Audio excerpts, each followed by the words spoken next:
বন্ধুরা, জিন্সের প্যান্টের কিভাবে লম্বা কমাবেন, তারপর নিচের সেলাই রাখবেন।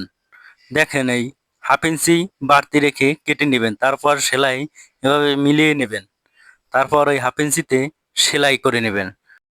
এভাবে ঘুরিয়ে সুন্দর মতো সেলাই করে নেবেন, সমান করে ধরে।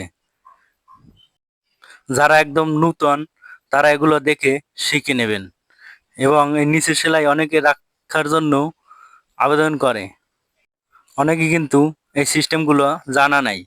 তাই ভিডিওটি করা। সবাই লাইক, শেয়ার, কমেন্ট করে পাশে থাকবেন আমার ভিডিওটি যদি ভালো লাগে থাকে। এই দেখেন, এই কি সুন্দর হয়েছে, আগের সেলাই কিন্তু রেখে রয়ে গেছে। এবার মধ্যের কাঁচাটুকু লক করে নিতে হবে। এই দেখেন, এই দুই পাট আমি দেখিয়ে দিলাম একদম আগের মতো। তারপর এভাবে লক করে নেবেন, সুতোগুলো যেন বের হয়ে না যায়।